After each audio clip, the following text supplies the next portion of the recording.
हाँ बच्चों, क्या हाल है? बढ़िया हो आप लोग और अध्ययन रत हो, मुझे ये पता है। आप किसी के भी चैनल से पढ़ो, बट पढ़ाई करते रहो। पढ़ाई करने का कोई सूत्र नहीं है हार्ड वर्क के अलावा, और हार्ड वर्क के साथ थोड़ा स्मार्ट वर्क भी चाहिए, क्योंकि वो तो पढ़ना ही नहीं है हमें जिसका कॉन्सेप्ट क्लियर ना हो, कि घंटों तक पढ़ते रहे और कॉन्सेप्ट क्लियर ही ना हो। क्योंकि जब कॉन्सेप्ट क्लियर नहीं होगा फिर पढ़ने का कोई मतलब ही नहीं है, फिर पढ़ते रहो तो कोई उसका मतलब ही नहीं होता है। जब कॉन्सेप्ट क्लियर नहीं है मन भी नहीं लगता पढ़ाई में। तो पहली चीज जो होती है बच्चों, वो क्या होना चाहिए? कॉन्सेप्ट क्लियर होना चाहिए। जब कॉन्सेप्ट क्लियर होता है पढ़ाई में भी मन लगता है, और पढ़ाई में भी मन लगता है तो आप पढ़ते रहते हो तो कोई ना कोई एग्जाम निकलेगा ही। ऐसा कुछ नहीं है कि आपका एग्जाम नहीं निकलेगा, आज नहीं निकलेगा तो कल निकलेगा। बट हाँ, ये दृढ़ संकल्प कर लो कि हमें कुछ ना कुछ बनना है तो निश्चित बन जाओगे, इसमें कोई दो राय नहीं है।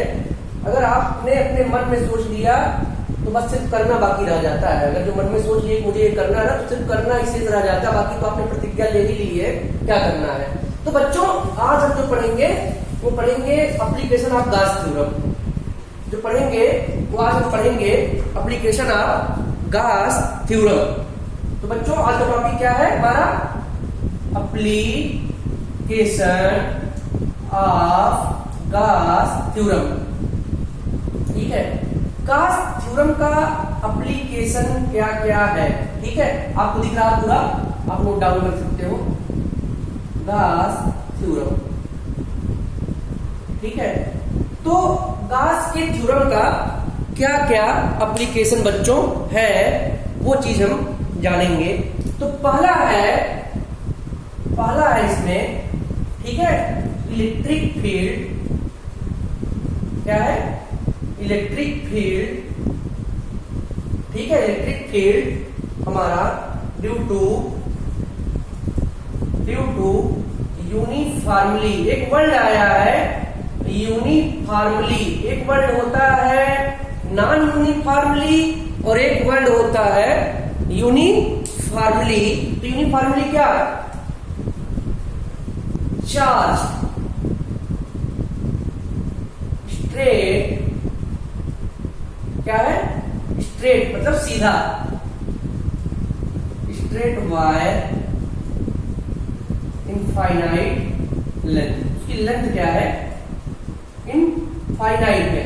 ठीक है, ठीक है बच्चों, वायर ऑफ इनफाइनाइट लेंथ। तो कोई वायर है बच्चों, ठीक है, कोई कंडक्टिंग वायर है। अगर कोई चीज आप चार्ज कर दोगे तो क्या हो जाता है? कंडक्टिंग हो जाता है, कंडक्शन होने लगता है। तो कोई वायर है, वो यूनिफॉर्मली चार्ज है, उसकी इलेक्ट्रिक फील्ड आपको निकालनी है। ठीक है, स्ट्रेट वायर है और लेंथ कितनी है बच्चों? लेंथ है इनफाइनाइट। अब आप कहोगे कि अगर कोई अनंत दूरी की लंबाई की छड़ हो, या अनंत दूरी की लंबाई का राड हो, या अनंत दूरी की लंबाई का तार हो, स्ट्रेट हो, तो उसका इलेक्ट्रिक फील्ड अगर वो चार्ज है तो कैसे निकालेंगे? तो जब मैं आपको गॉस थ्योरम पढ़ाया था बच्चों, तो मैंने ये बोला था, आपको दिख रहा है क्या? नहीं दिख रहा है तो मैं थोड़ा इसको और करीब कर देता हूं जिससे आपको ये पूरा दिखने लगे। ठीक है बच्चों, पूरा आपको दिखना चाहिए, बाकी मैं तो पढ़ाऊंगा ही।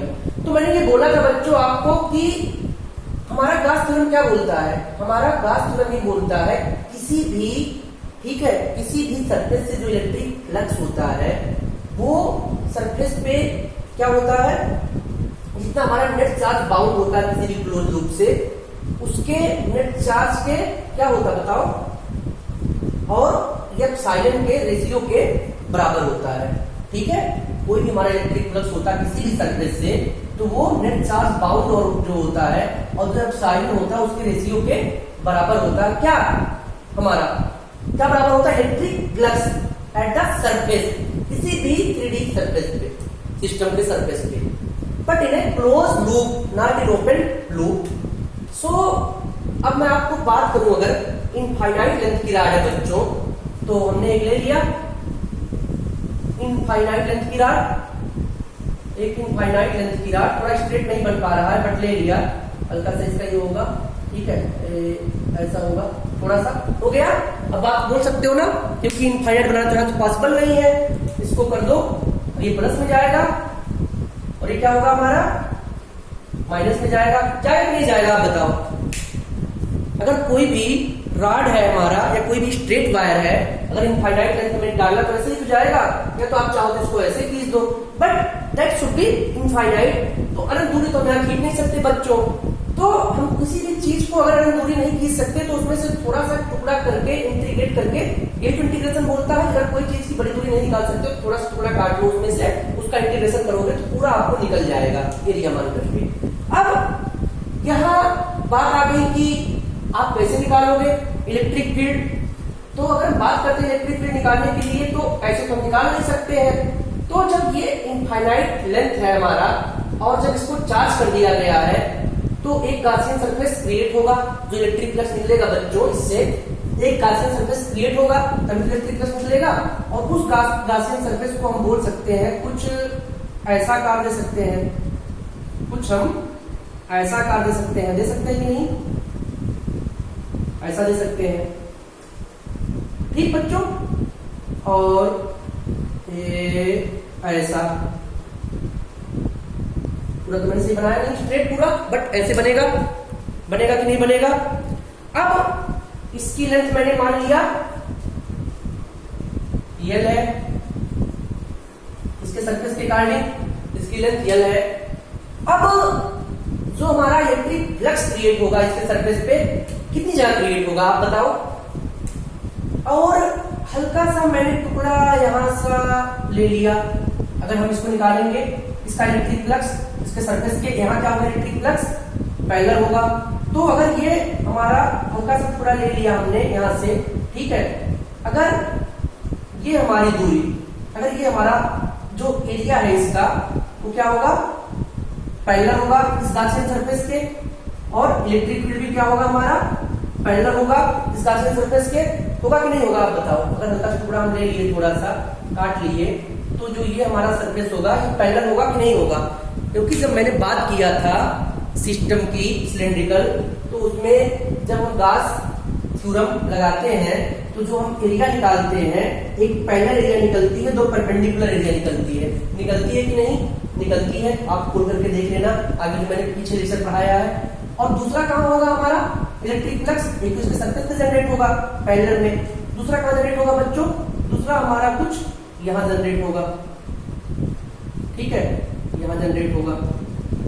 अब यहां पर क्या होगा, DA, इसके बीच में एंगल क्या होगा, 90 डिग्री होगा। ऐसे हमारा जो यहां जनरेट होगा उसके बीच में भी एंगल क्या होगा, 90 डिग्री होगा, ठीक है। होगा कि नहीं होगा, सॉरी, ये इलेक्ट्रिक फील्ड 90 डिग्री होगा बच्चों, होगा कि नहीं होगा आप बता दो। ये हमारा वही बोलता है ना कि जो हमारा जनरेट होगा। अब बच्चों अब बात क्या कर सकते हो, अब ये चार्ज है हमारा, तो जो कंडक्शन हो रहा है तो क्या होगा, पॉजिटिव पॉजिटिव होगा, ठीक है। कोई भी चीज जब चार्ज होती है तो उसमें क्या होता है, कंडक्शन बहुत ज्यादा स्लो होने लगता है और इतने इलेक्ट्रॉन हो जाते हैं सरफेस पे कि उसे हम देख नहीं सकते ऐसे। कोई भी चीज अनचार्ज है तो वहां क्या है, इलेक्ट्रॉन हमारे स्टैटिक कंडीशन में है, इलेक्ट्रॉन क्या है, स्टैटिक कंडीशन में है। बस जब वो चार्ज हो जाता है दैट्स इलेक्ट्रॉन इन मोशन, वो क्या है, मोशन में है। जब बहुत तेज मोशन हो जाता है, बहुत तेज सरफेस इलेक्ट्रॉन हो जाते हैं, बहुत ज्यादा सरफेस इलेक्ट्रॉन को तो आप देख नहीं सकते हो, तो उसे क्या बोलते हैं, हमारा मैक्रोस्कोपिक लेवल पे देखते हैं उसको, मैक्रोस्कोपिक लेवल पे उसको देखते हैं। तो बच्चों हमारी आवाज क्लियर है आपको कि नहीं, ये चीज आपका जरूर कमेंट में देना। अगर कुछ आवाज में दिक्कत हो उसको सुधारा जाए, सो दैट आपको प्रतिक्रिया मिलेगी तो और आगे आपका हमारा और आपका जो कम्युनिकेशन बैरियर है और स्ट्रांग होगा, तो आपको चीजें और क्लियर में आएंगी, ठीक है, समझ में। तो बच्चों ये तो लगभग कुछ ऐसे निकलेगा, ये लगभग कुछ ऐसे निकलेगा। अब हमारी तो यहाँ इलेक्ट्रिक फ्लक्स 0 हो गया, इलेक्ट्रिक फ्लक्स यहाँ 0 हो गया। यहाँ क्या हमारा इलेक्ट्रिक फ्लक्स होगा, EDA cos 90 डिग्री बराबर 0। यहाँ क्या हो गया, EDA cos 90 डिग्री बराबर 0। 0 हो गया कि नहीं हो गया आप बताओ, होगा ना। अब एक चीज और बताओ, यहां से यहां तक की दूरी मैंने ले लिया R, मैंने आर, और इसकी लीनियर चार्ज डेंसिटी, अच्छा इसकी लीनियर चार्ज डेंसिटी क्यों निकलेगी? अगर मैंने बताया था कि जो चार्ज डिस्ट्रीब्यूशन कॉन्सेप्ट है उसमें 3 चार्ज डेंसिटी होती है, एक लीनियर चार्ज डेंसिटी, एक होती है सरफेस चार्ज डेंसिटी और एक होती है वॉल्यूम चार्ज डेंसिटी।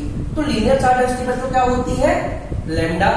तो लेट लीनियर चार्ज डेंसिटी क्या हो गई? Of wire is lambda. Lambda है, होगा ही लीनियर चार्ज डेंसिटी। अगर लीनियर चार्ज डेंसिटी लैम्डा है, इसका फार्मूला क्या होगा? Q by L। और क्या चीज आप लेट करोगे? एक तो ये हो गया, दूसरा जब आप इसको एग्जाम में रिप्रेजेंट कर रहे होगे, अपने बोर्ड के एग्जाम में रिप्रेजेंट कर रहे होगे, एक ये लोगे, दूसरा क्या लोगे? ज्यादा चीजें नहीं लिखनी है, जितना कम में लिखोगे और जितना कॉन्सेप्चुअल लिखोगे, जितनी अच्छी चीजें रिप्रेजेंट करोगे वही आपके एग्जाम में पूछा जाता है। ज्यादा कहानी लिखने को एग्जामिनर कभी नहीं बोलता है। दूसरा, लेंथ ऑफ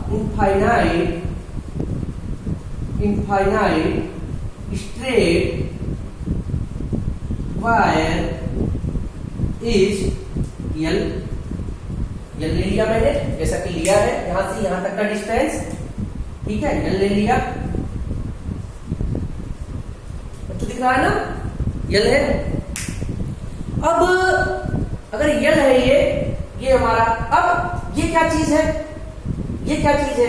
ये जो गार्सियन सरफेस हमारा क्रिएट हुआ है रॉड के सेंट्रिकल पॉइंट से यहां तक, इसकी डिस्टेंस हमने r मान लिया, इसकी डिस्टेंस हमने r मान लिया। तो आप क्या लिखोगे? तीसरी चीज क्या लिखोगे बच्चों? अब ये चीज क्या होगी?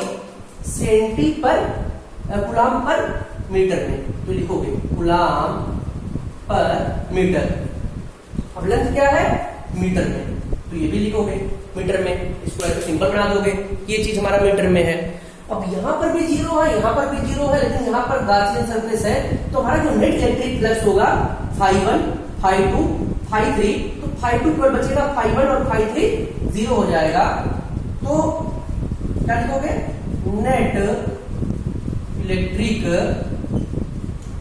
Flux, net electric flux parallel to Gaussian surface, parallel to Gaussian surface क्या हो जाएगा बच्चों? ये हो जाएगा E डॉट dA, ठीक है, ठीक है, phi is equal to Gaussian surface का। अब एक चीज और बताओ, पूरा ले रहे हो, पूरा में लेना है, इंटायर सरफेस का लेना है। अब ये क्या हो जाएगा? हमारा पूरी एरिया की लेनी है ना। अगर हम पूरा, अगर कोई इनफाइनाइट चीज है, हम उसको पूरा ले रहे हैं बच्चों, ये बहुत कॉन्सेप्ट की चीज आप समझना, इंटीग्रेशन कैसे करना है। तो पूरा ले रहे हैं हम, कितने का? इतना छोटा टुकड़ा हमने काटा है, लेना हमें पूरे का है, तो क्या करते हैं? इंटीग्रेट कर लेते हैं। इसकी एरिया मान के कर रहे हो, तो ये एरिया हम यहाँ पर डिनोट कर देंगे, इसकी एरिया हम यहाँ पर डिनोट कर देंगे बच्चों। तो इसलिए हम लिख दिया A डॉट dA। इतनी चीजें आप नोट डाउन करो जो मैं आपको बता रहा हूं, ये बहुत ही इंपॉर्टेंट चीज है, इसको आप नोट डाउन करो, इतनी चीजें मैं आपको बता रहा हूं। अब ये जो है इलेक्ट्रिक फील्ड पैरेलल पे हर जगह सेम रहेगी, हर जगह सेम रहेगी, यूनिफॉर्म है। यूनिफॉर्म में क्या होता है? कॉन्सेप्ट में इलेक्ट्रिक फील्ड हर जगह सेम होती है, तो that's why E dot D is area, area हर जगह एरिया पे सेम है, यहाँ पर मैंने लिख दिया पूरे सरफेस पे जितना इसके है। अब बच्चों क्या करना है? अब बताओ आप। अच्छा बच्चों एक चीज और देखना, इलेक्ट्रिक फील्ड इसके में है, तो इलेक्ट्रिक फील्ड यहाँ ये होगा और dA एरिया जो होगी इसके परपेंडिकुलर में होगा। ऐसे यहाँ इलेक्ट्रिक फील्ड क्या होगा? ये होगा, और dA क्या होगा? यहाँ पर ये होगा, ठीक है। एरिया तो इसके परपेंडिकुलर में है और ये इलेक्ट्रिक फील्ड इसके पैरेलल में है, जबकि यहाँ पे एरिया क्या है? इसके पैरेलल में है और इलेक्ट्रिक फील्ड इसके पैरेलल में है, कोई इशू नहीं, ठीक है। तो डायरेक्शन आपका बन गया। अब एक चीज आप बताओ, इतनी चीजें आपको क्लियर हो गई हैं? इतनी चीजें आपको क्लियर हो गई होंगी बच्चों, बिल्कुल जितना मैंने आपको बता दिया। अब जब आपको इतनी चीजें मैंने बता दिया बच्चों, तो डीए आपने थोड़ी सी एलिमेंट आपने इस पे ले लिया था इनफाइनाइट लेंथ का, जो हमारा स्ट्रेट वायर था उसमें से थोड़ी सी एरिया डीए हमने ले लिया था, ठीक है बच्चों, सरफेस से। और आउटवर्ड जो फ्लक्स होगा हमारा, जो हमारा आउटवर्ड फ्लक्स होगा, ठीक है, और जो हमारा वेक्टर डीए है रेडियली आउटवर्ड से। वेक्टर डीए क्या है बच्चों? रेडियली आउटवर्ड से। कहां? इस पॉइंट से, जो मैंने पॉइंट लिया है, इस पॉइंट को आप कुछ भी मान लो, P मान लो, S मान लो, और A मान लो, D मान लो, ठीक है। तो इसका जो पॉइंट हमने P लिया है, हल्का सा ये पॉइंट P लिया मैंने, तो इसके रेडियली आउटवर्ड है, ये वेक्टर रेडियली इसके आउटवर्ड। रेडियली आउटवर्ड मतलब इसके पैरेलल में है, और कहां है? बाहर की तरफ है, इनर नहीं है। तो अब एक चीज बताओ, अब इसकी एरिया क्या होगी? इसकी एरिया मतलब लेंथ है हमारा पूरा, और ये क्या है हमारा? क्या चीज है बताओ आप? ये रॉड है, तो क्या हो जाएगा हमारा? अगर कोई चीज रॉड है हमारा, तो उसकी एरिया क्या होगी? ये पूरे अगर एरिया में इस एरिया काटनी है, पूरी एरिया इसकी क्या होगी? ये हमारा लीनियर है ना, तो एरिया क्या होगी बताओ? हमारा जो हम पढ़ते थे, ठीक है, अगर हमारा एक दो तीन चीजें होती थी। एक हमारा होता था बेलन, तो मैं आपको हिंदी में बता देता हूँ, और एक हमारा होता था क्या, जिसका हम वक्र पृष्ठ निकालते थे। वक्र पृष्ठ, बेलन का वक्र पृष्ठ, बेलन का आयतन, बेलन की वो, ये हमारा क्या है? ये तो पूरा हमारा है नहीं। तो अगर इसकी एरिया मान लेते हैं, तो इसकी एरिया क्या होगी? एरिया ऑफ रॉड क्या होगी? एरिया आप यहां लिखोगे आप, area of rod is equal to क्या हो जाएगा? 2 पाई आर यल। यही होगा ना? होगा कि नहीं? इसकी एरिया पूरी, ठीक होगा ना? ये चीजें, इतनी चीज आपको क्लियर है? ये तो आप 8th 9th में पढ़ते होंगे, इसके एरिया कैसे निकालते हैं। अगर आपको एरिया ये चीज निकालने नहीं आती है, तो बताओ, एरिया निकालने आपको सिखाऊं, ठीक है, क्योंकि एरिया बहुत ज्यादा जो है इंपॉर्टेंट है निकालना, ठीक है। तो अब अगर एरिया आप निकालने चाहोगे, कोएक्सियल गासियन सिलिंड्रिकल सरफेस है क्या? अभी है क्या? इसको ये भी लिखोगे,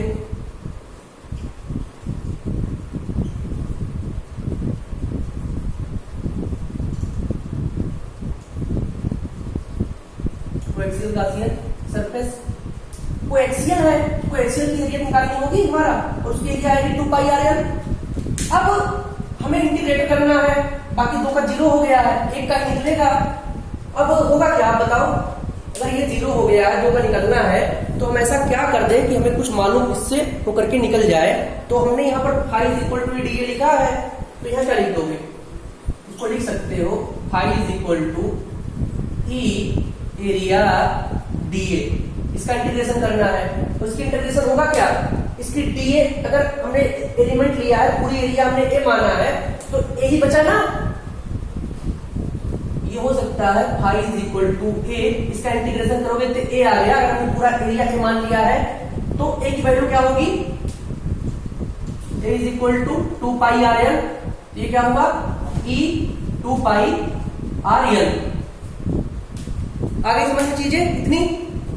अगर पूरी एरिया मैंने ए मानी थी बच्चों, और इसका लेंथ मैंने मान रखा था, इसकी लीनियर चार्ज डेंसिटी मैंने मान ली थी, तो इसकी एरिया आ सकती है।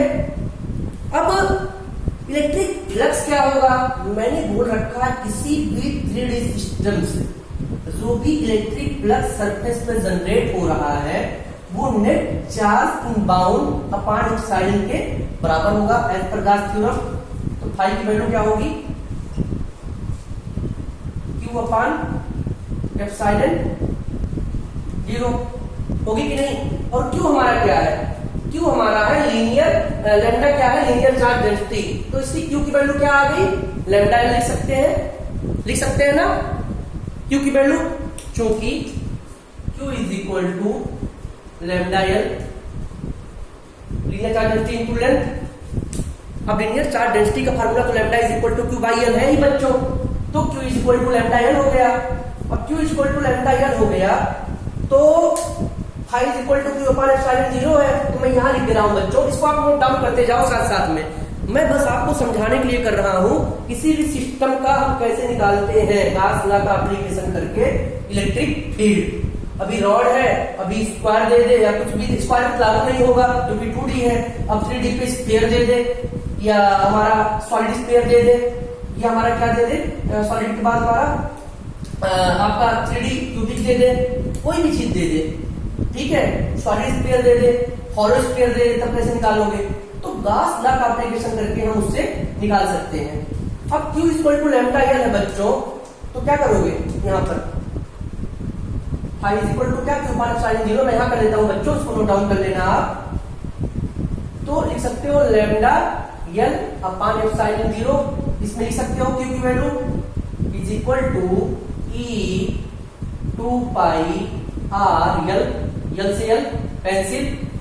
अब बचा क्या लैम्डा, तो लैम्डा कैसे करोगे तो क्या हो जाएगा ई अपान 2 पाई एप्सिलॉन आर, इसकी वैल्यू आ गई लैम्डा की, और ई क्या हो जाएगा, अब ई की वैल्यू क्या आएगी, या अब ई की वैल्यू भी निकालना है तो ई की वैल्यू भी हम निकाल सकते हैं। तो ई की वैल्यू क्या आ जाएगी बच्चों, E is equal to lambda upon 2 pi R epsilon, ठीक है, इलेक्ट्रिक फील्ड की वैल्यू आ गई।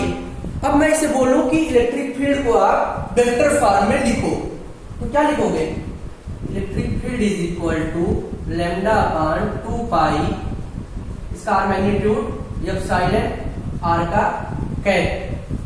अब इसको लिखता हुआ अगर आर कैप हटाओगे तो वेक्टर आर मान मॉड आर हो जाएगा, ये किसी भी बुक में आगे नहीं लिखा होगा, इसको मैं एक स्टेप आगे और आपको लिखता हूं वेक्टर फॉर्म में, इसको लिख सकते हो फिर E is equal to lambda upon 2 pi, R cap का वैल्यू क्या होगा यूनिट वेक्टर का,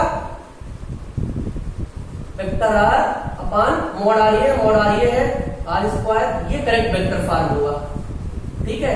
और मैग्नीट्यूड क्या होगा, is equal to lambda upon 2 pi R epsilon magnitude of electric field, ये होगा मैग्नीट्यूड इलेक्ट्रिक फील्ड, ठीक बच्चों। तो कोई चीज पढ़ो आप तो पूरा पढ़ो, उसके बारे में पूरा जानो। अगर आपको वेक्टर फॉर्म में लिखना है तो पूरा वेक्टर फॉर्म जानो। जब मैंने आपको कूलॉम लॉ कराया था तो पूरा वेक्टर फॉर्म आपको मैंने लिखवाया था। अब आपको करना क्या है कि बस ये सारी चीजें आपको linear charge density, surface charge density और वॉल्यूम चार्ज डेंसिटी, ये चीजें क्लियर होनी चाहिए, ठीक है। तो लीनियर चार्ज डेंसिटी मैंने आपको अच्छे से बताया था, वॉल्यूम चार्ज डेंसिटी भी मैंने आपको अच्छे से बताया था, और सरफेस चार्ज डेंसिटी भी मैंने आपको अच्छे से बताया था। तो इस चीज का एप्लीकेशन इसमें करना है सारे कॉन्सेप्ट का, और कुछ मैथमेटिक्स का एप्लीकेशन करना है एरिया निकालने में, जैसे आप एक्सेल टेबल का एरिया कैसे निकालते हो तो आपको पता ही होगा ये चीजें। तो बस हमें उसका एप्लीकेशन करके रख देना है तो आपको ये चीजें समझ में आ जाएंगी। हमें छोटा सा टुकड़ा काट लेना है उसमें से एलिमेंट, उसकी एरिया डीए ले लेनी है, पूरा लेंथ यल है, तो हमारा लैम्डा चार्ज डेंसिटी हो जाएगी, क्यू अपान यल हो जाएगा, ठीक है। फिर हम उसको इंटीग्रेट आ जाएगा। अब अगर बोल दिया जाए electric field due to uniform charge of infinite plane sheet, अगर प्लेन शीट की इलेक्ट्रिक फील्ड निकाल दी जाए तो कैसे होगा, अगला क्या है हमारा, इसको बच्चों नोट डाउन कर लो, ये बहुत ही इंपॉर्टेंट है, इसको आप नोट डाउन कर लो, ये चीजें आप नोट डाउन कर लो, ये बहुत ही इंपॉर्टेंट है। फिर मैं दूसरा आपको बता रहा हूं, electric field due to infinite length of the plane sheet, ठीक है। अब शीट का एक इलेक्ट्रिक फील्ड आपको निकालना है बच्चों, तो भी इंपॉर्टेंट है, इसको आप नोट डाउन कर लो, बार बार वीडियो को पॉज करके देखोगे तो आपको समझ में आ जाएगी चीजें। जब भी ना समझ में आए तो उसको बार बार पॉज करके देखो, तब भी ना समझ में आए तो मुझसे कमेंट करो, पूछो, मैं आपको पढ़ाने के लिए यहाँ बैठा हूँ कभी भी।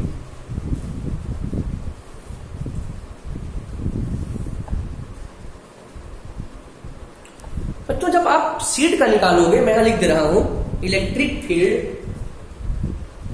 Due to infinite length of plane sheet, electric field बच्चों दिख रहा होगा, पूरा दिख रहा है ना, electric field due to infinite length of plane sheet. अब यहां पर क्या बात आ गई, शीट आ गया, तो यहां पर बात किसकी होगी आप समझ लो। यहां पर पहले तो हमारा लीनियर चार्ज डेंसिटी आ गया, कोई प्लेन शीट आ गई, तो शीट हमारा क्या होगा, यहां पर कौन सी डेंसिटी होगी, सरफेस चार्ज डेंसिटी होगी। यहां तो हमारा लीनियर चार्ज डेंसिटी था, अब क्या होगा, सरफेस चार्ज डेंसिटी की बात आ जाएगी। तो पहले क्या करोगे, इनफाइनाइट आपका प्लेन शीट पूछा है और उसका हमें जो है सरफेस चार्ज डेंसिटी आपको निकालना पड़ेगा। ठीक है, तो उसको भी देख लेते हैं बच्चों। ठीक है बच्चों, ऐसे करके और कुछ ऐसे करके और कर सकते हैं। प्लेन शीट हमारी बन गई। अब इस प्लेन शीट का क्या करना, हमें निकालना है इस पे हमारा।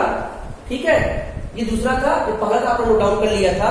इस पे क्या होगा हमारा, तो हम एक गाउसियन सरफेस बनाएंगे बच्चों। जब इस प्लेन शीट पे हम गाउसियन सरफेस बनाएंगे, पहले तो ये यहां पर क्या है, चार्ज है, चार्ज प्लेन शीट चार्ज है, तो क्या होगा, पॉजिटिव पॉजिटिव हो गए, क्या होंगे, मोशन में आ जाएंगे पार्टिकल, तो क्या हो जाएगा बच्चों, पॉजिटिव पॉजिटिव हो जाएगा। अब एक गाउसियन सरफेस आपको बना लेते हैं। जब गाउसियन सरफेस हम बना लेंगे तो काम बन जाएगा। अब यहां पर मैंने आपको दिखा दिया, अगर ये पॉजिटिव पॉजिटिव हो गए तो क्या हमारे आ गया, चार्ज है, इलेक्ट्रॉन मोशन में आ गए। पहले क्या थे, इलेक्ट्रॉन अनचार्ज में स्टैटिक कंडीशन में होते हैं। अब जब मोशन में आ गया तो अपने यहां पर बना लेते हैं, आपको समझने के लिए एक गाउसियन सरफेस हम बना लेते हैं। अब गाउसियन सरफेस हम क्यों बना रहे हैं, एक एरिया हमने यहां पर कहीं ले लिया इसका। ठीक है बच्चों, एक आउटवर्ड फ्लक्स यहां होगा, एक आउटवर्ड फ्लक्स यहां होगा। कहां का फ्लक्स होगा, एक आउटवर्ड फ्लक्स यहां होगा और एक आउटवर्ड फ्लक्स यहां होगा। तो इसका जो एलिमेंट होगा E, इसकी एरिया क्या होगी, dA। ऐसे यहां पर क्या होगा, E, और यहां पर क्या होगा, dA। ठीक है, तो दोनों हम देख रहे हैं, इसका डायरेक्शन इलेक्ट्रिक फील्ड और एरिया का, एलिमेंट एरिया का, दोनों आउटवर्ड फ्लक्स में पैरेलल है। हमारा दो डायरेक्शन होगा, एक इस साइड और एक इस साइड, बाकी यहाँ तो होगा नहीं, क्योंकि यहाँ भी परपेंडिकुलर में चला जाएगा, तो यहाँ जीरो हो जाए, कोई मतलब ही नहीं। तो हमारा जो गाउसियन सरफेस क्रिएट होगा यहाँ पे होगा, यहाँ मैंने लिख दिया गाउसियन सरफेस। ऐसे मैं आपको दिखाता है एनसीईआरटी तरीके से, तो ये थोड़ा टिपिकल हो जाता फिगर, इसलिए मैंने आपको ये फिगर समझाने के लिए बनाया है। और कुमार मित्तल में यही फिगर यूज किया गया है, जिससे आपको सही से समझ में आ जाए कि कैसे हमारा क्रिएट हो रहा है। ठीक है, गाउसियन सरफेस। तो पहले आप ये जानो कि प्लेन शीट पे मैंने ये फिगर क्यों यूज किया है, आप बता सकते हो बच्चों। अगर हम कोई थिन शीट ले लिए, कोई हम पतला शीट ले लिए जो चार्ज है, अगर हमने कोई पतला शीट ले लिया बच्चों जो चार्ज है और जिसकी सरफेस चार्ज डेंसिटी क्या है, सिग्मा है, तो यहां क्या लोगे बच्चों, यहां पे क्या लोगे आप, लेट्स सरफेस चार्ज डेंसिटी क्या बच्चों, sigma. Sigma is equal to क्या होता है, Q बाई ए। और charge on the infinite thin plane sheet is Q। इस बच्चों इनफाइनाइट प्लेन शीट पे जो चार्ज होगा हमारा, पतले प्लेन शीट पे, वो क्या होगा, Q होगा। तो चार्ज क्या है हमारा, Q है, तो charge is equal to Q। Let charge क्या है हमारा बच्चों, Q है। एरिया क्या है जो हमने गाउसियन सरफेस लिया है, उसकी dA है। ठीक है, अब हमने एक पॉइंट P ले लिया जहां पे हमारा इलेक्ट्रिक फ्लक्स जनरेट होगा, ये पॉइंट P है। ठीक है, ऐसे बच्चों हमारा क्या होगा, यहां पर भी फ्री होगा। अब बच्चों आपको डायरेक्शन बनाना है कि इलेक्ट्रिक फील्ड डायरेक्शन कहां होगी। अगर इलेक्ट्रिक फील्ड डायरेक्शन हम यहां कर देते हैं, dA यहां कर देते, तब क्या इलेक्ट्रिक फ्लक्स निकल के आता, डिग्री क्या होती, 0 डिग्री होता या 180 डिग्री होता, ये चीज आपको बतानी है। अगर हम इस डायरेक्शन यहां होती, आउटवर्ड फ्लक्स होता है, इनवर्ड फ्लक्स कभी भी नहीं होता है। कभी भी आप गास का एप्लीकेशन पढ़ना, एप्लीकेशन थ्योरी पढ़ना, गास की थ्योरी जो होती है, net outward flux through surface होता है, नॉट इनवर्ड। तो ये चीज पहले कंफ्यूज नहीं होना है हमें, क्या होता, तभी देखो हर जगह जहां जहां यूज किया गया है, हर जगह आउटवर्ड फ्लक्स बच्चों यूज किया गया, चाहे यहां देख लो, चाहे वहां देख लो, चाहे यहां देख लो स्मॉल एलिमेंट एरिया वेक्टर पे, चाहे वहां देख लो आप, हर जगह क्या यूज किया गया है, हमारा एरिया वेक्टर आउटवर्ड फ्लक्स दिया गया है रेडियन में। ठीक है बच्चों, अब एक चीज आप बताओ, अगर इलेक्ट्रिक फील्ड इंटेंसिटी मैंने यहां ए मान लिया है बच्चों, तो आप इस शीट की हमने सरफेस चार्ज डेंसिटी सिग्मा मान लिया है, ये चीज यहां क्रिएट हो रहा है। ठीक है, ये चीज यहाँ क्रिएट हो रहा है, गॉसियन सरफेस यहाँ तक बन रहा है, उसके थोड़ा सा कोई भी इलेक्ट्रिक फील्ड होगी पॉजिटिव चीज से वो भागती है, नेगेटिव पे एंटर करती है, इलेक्ट्रिक फील्ड लाइन की प्रॉपर्टी होती है, जस्ट लाइक दैट। यहाँ भी देखो हमेशा बाहर निकलेगा पॉजिटिव से, but in case of negative always enter, and area will be also the outward flux parallel. तो जो फ्लक्स होगा वो जनरेट होगा पैरेलली इसके, तो एक यहाँ हो गया, एक यहाँ हो गया, तो हमें इंटीग्रेट क्या करना है, इस एरिया का करना है, इस एरिया का करना है। तो φ1 plus φ2 is equal to φ net. Net flux क्या हो गया, φ1 प्लस φ2 हो गया। अब एक चीज बताओ आप, तो हमें ये क्या हो गया, ई डी ए इसकी area plus E D A इसकी एरिया, तो ये हो गया, डी ए हो गया एरिया, इसकी एरिया क्या है, पूरी हमने ए ले रखी है एरिया, पूरी एरिया हमारा ए है, तो इसका भी ए आ जाएगा। अब ए है क्या, एरिया। अब इसकी अगर एरिया ए है तो इसमें क्या होगा आप बताओ, इसकी हमारा कौन सा ग्रुप में चार्ज डेंसिटी आएगा। अब एक चीज आपको यहाँ पर बहुत इंपॉर्टेंट चीज निकालनी पड़ेगी बच्चों, यहाँ आपको ये देखना पड़ेगा इसकी एरिया क्या होगी, जैसे उसमें था कि उस चीज की एरिया क्या होगी, तो इसमें एरिया मैंने ए ले रखा है, इनफाइनाइट जो है सीट का, तो इसकी एरिया ए ही तो होगी, बाकी किसी चीज से हमें मतलब नहीं है। अब इज इक्वल टू किसके होगा, नेट फ्लक्स के, नेट फ्लक्स के होगा। तो नेट फ्लक्स हमारा क्या है, Q अपॉन एप्सिलॉन 0, यहां भी वही होगा भाई, तो हो जाएगा 2EA is equal to Q upon epsilon 0 inside, ठीक है, Q इनसाइड अपॉन एप्सिलॉन 0 होगा कि नहीं होगा बच्चों, बिल्कुल होगा। ये चीज आप नोट डाउन कर लो बच्चों, सो दैट हम इसको थोड़ा सा पॉज करके नीचे ले आए, बिल्कुल होगा। अब बच्चों अगर ये होगा तो इसकी क्या हो जाएगी, यहां पर जैसे हमारा sigma is equal to Q by A था, तो Q इक्वल टू क्या हो जाएगा, सिग्मा ए हो जाएगा, Q equal to sigma A, तो 2A is equal to sigma A upon epsilon 0, A से एरिया कैंसिल हो गया। उसमें हम देख रहे थे लीनियर चार्ज डेंसिटी के बाद लेंथ कैंसिल हो जाता था, इसमें क्या देख रहे हैं, एरिया कैंसिल हो गई गॉसियन सरफेस की, इस शीट की जो एरिया है और जो गॉसियन सरफेस पे एरिया ओवरऑल कंप्लीट हुआ वो एरिया कैंसिल आउट हो गई।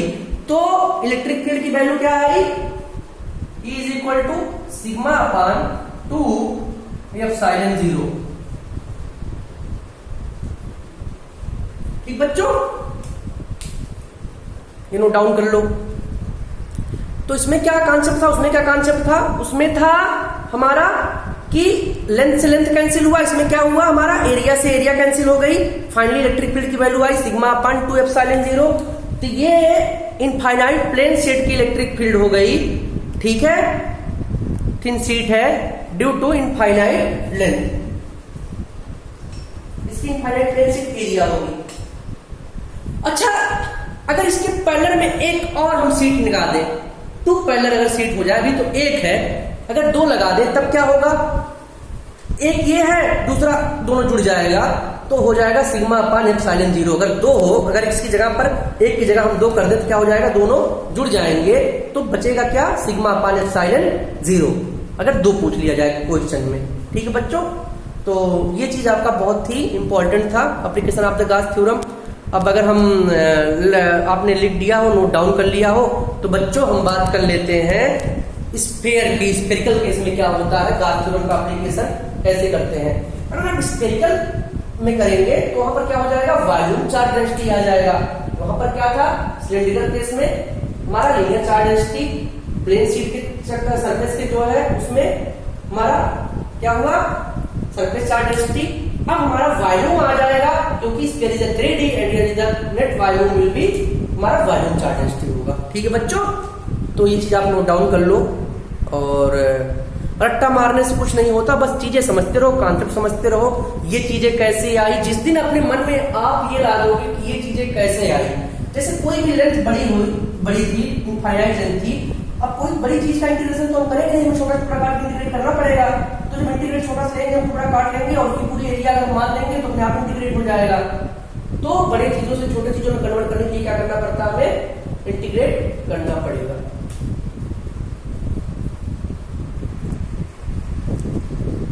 बच्चों ये नोट डाउन कर लिया होगा आपने। अब मैं आपको अगला बता रहा हूं, ठीक है।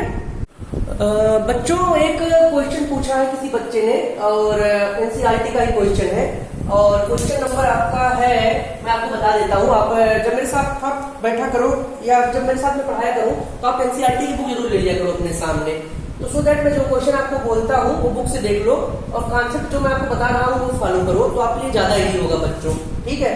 तो क्वेश्चन नंबर 1.25 है, एडिशनल एक्सरसाइज का क्वेश्चन है, एनसीईआरटी का एडिशनल एक्सरसाइज का क्वेश्चन, इलेक्ट्रोस्टैटिक्स का एडिशनल एक्सरसाइज, एडिशनल एक्सरसाइज का क्या है क्वेश्चन है, क्वेश्चन नंबर है 1.25, ठीक है बच्चों।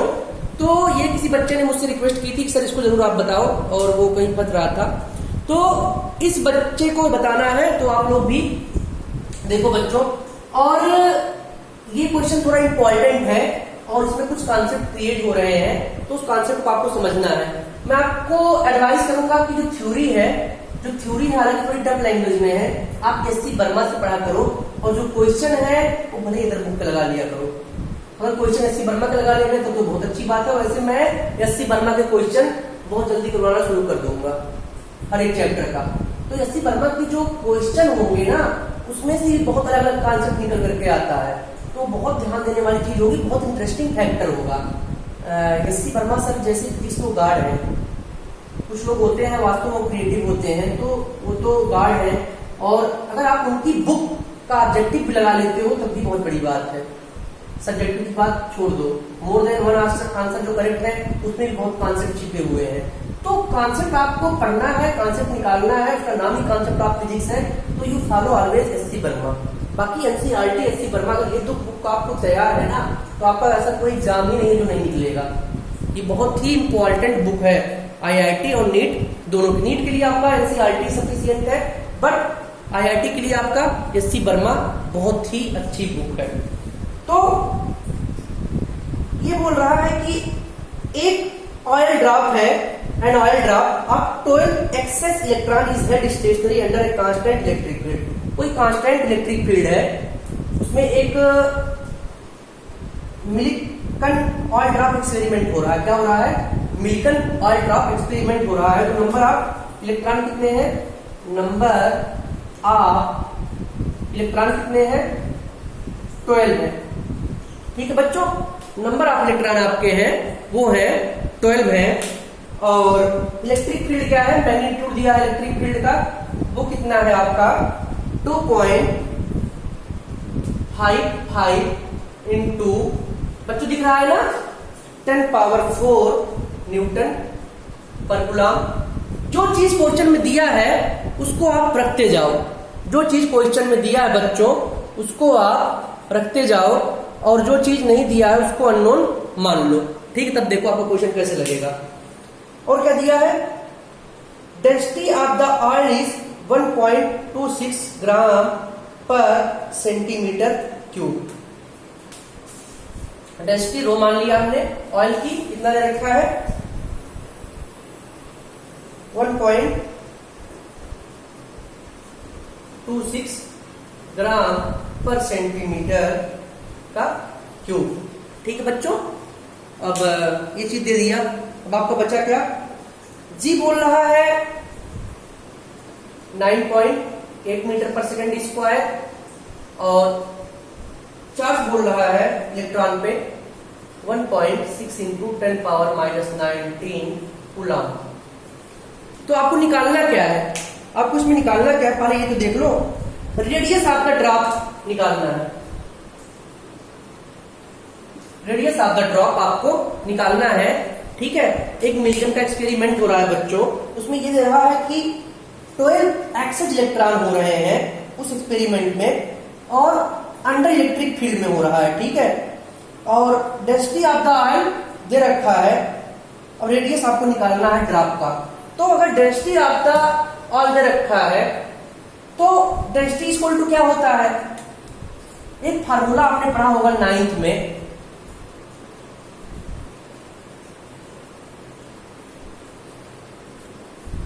मास upon volume, density is equal to mass upon volume, तो मास इज इक्वल टू क्या हो जाएगा, density into volume, density into volume.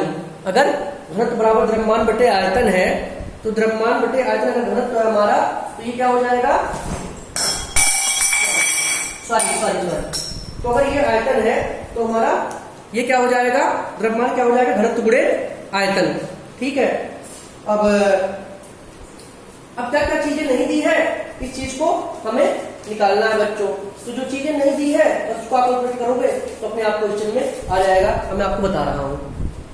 अब इसका वॉल्यूम क्या होगा, ड्रॉप का, अगर कोई ड्रॉप है स्फेरिकल होगा, ड्रॉप स्फेरिकल होगा, तो वॉल्यूम क्या हो जाएगा,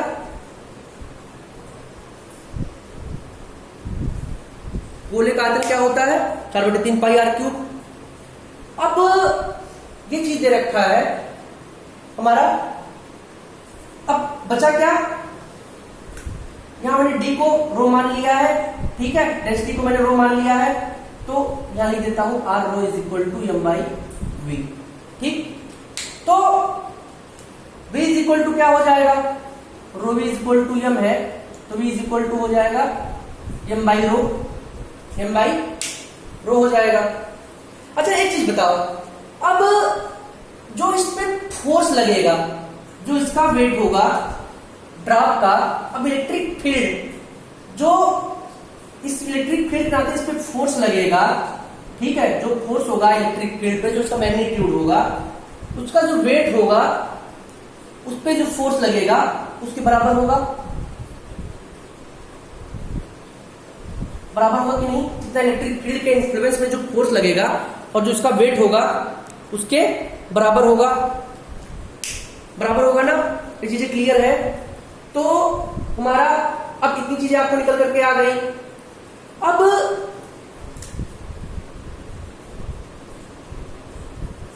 ये लिख सकते हैं ना,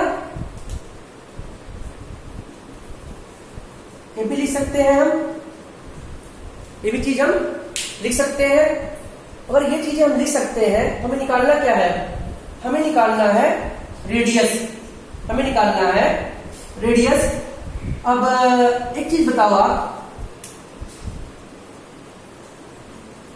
mg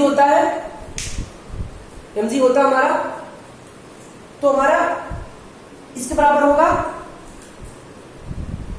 QA लिख सकते हैं, m क्या है हमारा, रूबी जी, इसके बराबर होगा। क्यों बराबर होगा, जितना इसके फोर्स लगेगा इलेक्ट्रोस्टैटिक्स इन्फ्लुएंस के नाते, और इस पे जो फोर्स लगेगा ड्रॉप पे, हमारा ग्रेविटेशनल जो फोर्स होगा और जो इलेक्ट्रिक फोर्स होगा वो दोनों बराबर होगा, इसलिए मैंने इसको इक्वल कर दिया। जब इक्वल कर दिया, अब Q इज इक्वल टू क्या होता है, नंबर ऑफ इलेक्ट्रॉन,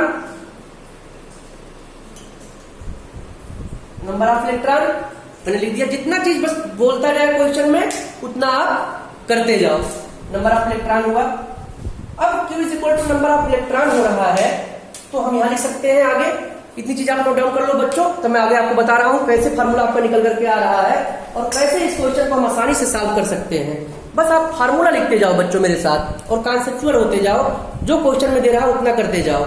आगे लिख दो,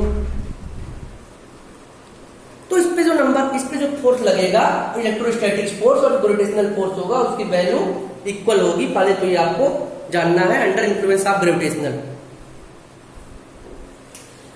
तो अब क्या बचा था हमारा, Q equal to number of electron था into E is equal to 4/3, होगा कि नहीं होगा, बिल्कुल होगा, पाई आर क्यूब होगा इसका वैल्यू। और रो इक्वल टू क्या होता था, अब बताओ। अच्छा एक चीज बताओ, हमारा ये था हमारा F is equal to mg, तो मैंने इसी फार्मूला पे लिखा, और इसका था V। अब एक चीज और देख लो, इस पे डेंसिटी दे रखी है रो, तो हमने लिख दिया, कोई बात नहीं, G हो गया। अब हुआ क्या, हमारा रेडियस निकालना है। अब लिख सकते हो 3 यानी number of electron into electric field is equal to 4 pi r cube rho into g. r cube क्या हुआ 3 यानी number of electron into g upon 4 pi rho हुआ, सॉरी 4 पाई रो जी। तो r की वैल्यू क्या आई, r की value क्या आई, root cube root 3 number of electron 4 pi rho G. आया कि नहीं आया, ये चीजें आ गई। अब इस पे जो जो दिया बच्चों वो पुट कर देंगे, अपने आप आंसर आ जाएगा। मेन चीज जो क्वेश्चन में बोलता जाए उतना करते जाओ, बस और कुछ नहीं करना हमें। Under the electric field milkman जो है, ये हमारा मिल्कन जो रिएक्शन हो रहा था आज वाटर ग्राफ का, तो मैंने इलेक्ट्रिक फील्ड के अंडर में था, तो इलेक्ट्रिक फील्ड के अंडर में ले लिया। 12 एक्सेस इलेक्ट्रॉन थे, नंबर ऑफ इलेक्ट्रॉन हमने 12 ले लिया, ठीक है, दे रखा है। अब मिल्कन का जो आयल ड्रॉप एक्सपेरिमेंट था उसमें ये बोल रहा है कि आपको रेडियस ऑफ द ड्रॉप निकालना था। बस हमारे सारे वैल्यू नोन है, रेडियस नोन है, उसमें रखेंगे अपने आप आंसर निकल जाएगा। अब आंसर इसका निकाल दो। अब r इज इक्वल टू क्या आ जाएगा, cube root 3 number of electron 12, electron है 1.6 इंटू 10 पावर माइनस 19 अपॉन 4 गुणे 3.14। इसकी वैल्यू है हमारा किसमें दे रखा है, ग्राम पर सेंटीमीटर क्यूब में है, ठीक है। अच्छा नंबर ऑफ इलेक्ट्रॉन, ठीक है, हाँ ठीक है, कोई बात नहीं। अब इसको चाहो तो ले लो 1.26 पर सेंटीमीटर क्यूब है, मीटर क्यूब करोगे तो क्या हो जाएगा 10 पावर माइनस 3, ऊपर जाकर क्या हो जाएगा 3 इंटू 9.8 मीटर पर सेकेंड स्क्वायर। ये चीजें नोट डाउन करो बच्चों। अब जब आप इसको सॉल्व कर लोगे और इसका क्यूब निकाल लोगे तो जो आंसर होगा वही आपका इस क्वेश्चन का होगा और कुछ भी नहीं होगा। ऐसा नहीं कि इस क्वेश्चन का आंसर कुछ और आएगा, जो ये सॉल्व कर लोगे बच्चों वही इस क्वेश्चन का आंसर होगा। तो ये बहुत ही इंपॉर्टेंट क्वेश्चन है, इस क्वेश्चन को करना भी बहुत इंपॉर्टेंट है और इस क्वेश्चन को आपको आना चाहिए कि क्वेश्चन हमारा निकालते कैसे हैं, वैल्यू आती कैसे है। तो ये बहुत ही इंपॉर्टेंट फार्मूला है, जो इसका आंसर सॉल्व कर लोगे बच्चों, इसको जो सॉल्व कर लोगे तो ये अपना हो जाएगा, क्वेश्चन अपने आप निकल जाएगा, ठीक है।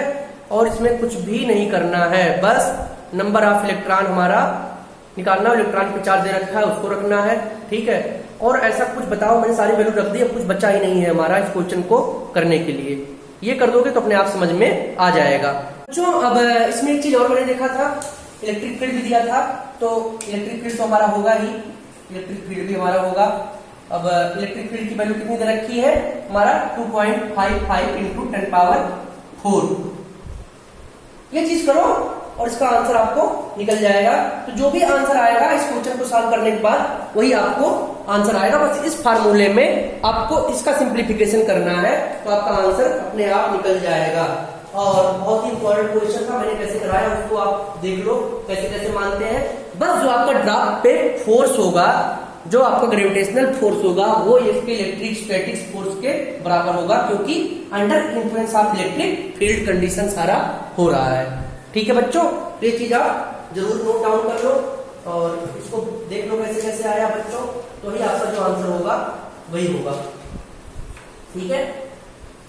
और आपका इसमें जो आंसर आएगा वो आएगा 9.8 into 10 power minus 4 mm, 9.8 into 10 power minus 4 mm।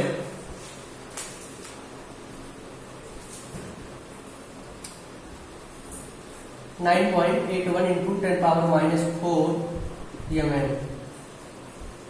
इसका आंसर आएगा। इसको बस कैलकुलेशन करना और कुछ नहीं करना है, ठीक है। इसको आप कर लोगे तो आपका आंसर निश्चित आ जाएगा। जितने फार्मूले दिए हैं, जितने इस पे वैल्यू है उस वैल्यू को रखेंगे, बस सिंप्लीफाई कर लेंगे, जो चीज नहीं पूछा अननोन है उसको ले लेंगे। बस मिल्कन का हमारा एक्सपेरिमेंट पूरा हो गया, इनका एक्सपेरिमेंट पूरा हो गया, हमारी रेडियस की वैल्यू भी आ गई। इलेक्ट्रिक फील्ड के इन्फ्लुएंस में जो फोर्स होगा हमारा वो उसके वेट के बराबर होगा, बस दैट्स वाई ऑल। ये कुछ नहीं और कुछ नहीं, ठीक बच्चों। अब आपका एक और क्वेश्चन ले लेते हैं। वो इलेक्ट्रोस्टैटिक्स का है। आपका एनसीईआरटी का 1.26 आप देख लेना, उस पे बी आपका क्वेश्चन ये पूछा है कि कौन सी जो है इसमें इलेक्ट्रिक स्टैटिक फील्ड लाइन को रिप्रेजेंट नहीं कर रहा है, कौन सा कर्व।